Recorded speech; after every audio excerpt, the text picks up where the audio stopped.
अहमदाबाद में air India plane जो crash हुई जिसमें 241 लोगों की जान चली गई और इस हादसे के बाद लोग बस यही सोच रहे हैं कि प्लेन में ट्रैवल करना सेफ है या फिर नहीं, या अचानक प्लेन कभी भी क्रैश हो सकती है। इस हादसे के बाद लोगों के मन में बहुत सारे सवाल खड़े हो रहे हैं।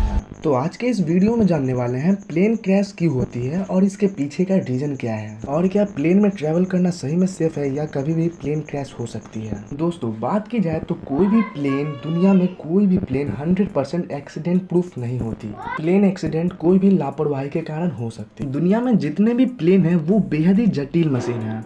कई सिस्टम जो होते हैं सब एक साथ ही काम करते हैं। ऐसे में बस एक ही गलती उड़ान को संकट में डाल सकती है।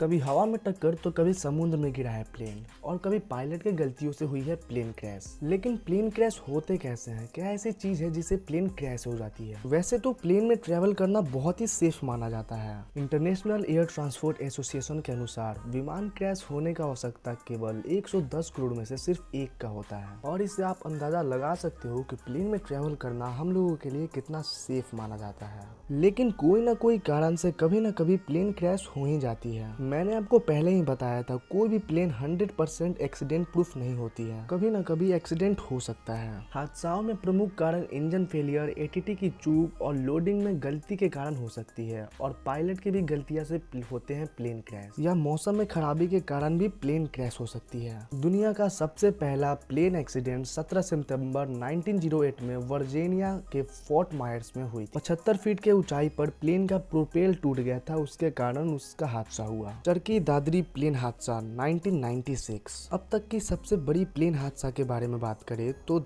1996 में चरखी दादरी में प्लेन हादसा हुआ था। देश के इतिहास में ये सबसे भयानक प्लेन हादसा था। यह हादसा 12 नवंबर 1996 को हरियाणा के चरखी दादरी के पास हुआ था, जब दो यात्री विमान हवा में टकरा गए थे और इनमें से 349 लोगों की जान चली गई। हालांकि प्लेन क्रैश बहुत सारे रीजन से हो सकते हैं, लेकिन इसमें मैकेनिकल फेलियर भी इंक्लूड है। मॉडर्न प्लेन में कई सारे सिस्टम एक साथ ही काम करते हैं। नियमित रूप से इसका मेंटेनेंस ना किया जाए तो मैकेनिकल फेलियर 20% दुर्घटना मैकेनिकल फेलियर के कारण ही होती है। लेकिन बहुत बार ऐसा देखा गया है कि पायलट गड़बड़ियां होने के बाद भी सुरक्षित लैंडिंग करवा लेते हैं, लेकिन बहुत ही कम चांस होती है कि वो सुरक्षित लैंडिंग कर पाए। एटीसी और पायलट की गलतियां। एटीसी जो उनको सैकड़ों विमानों को दिशा देने का काम दिया जाता है, और अगर वो हल्का भी गड़बड़ा दे तो प्लेन क्रैश होने के चांसेस बढ़ जाते हैं। वहीं नासा के अनुसार 50% से अधिक विमान दुर्घटना सिर्फ पायलट के ही कारण होते हैं। थर्ड, भयंकर मौसम। मशीन इंजन तो मानव के कंट्रोल में होती है, लेकिन मौसम में चेंजेस ये मानव के कंट्रोल में नहीं होती है। तूफान, घने बादल और तेज हवाएं प्लेन की लैंडिंग में समस्या डाल सकती हैं, और यही कुछ रीजन है जिसकी वजह से प्लेन आज तक क्रैश हुई है। तो दोस्तों, आज के लिए बस इतना ही। तो मिलते हैं अपने नेक्स्ट वीडियो में, तब तक के लिए बाय बाय।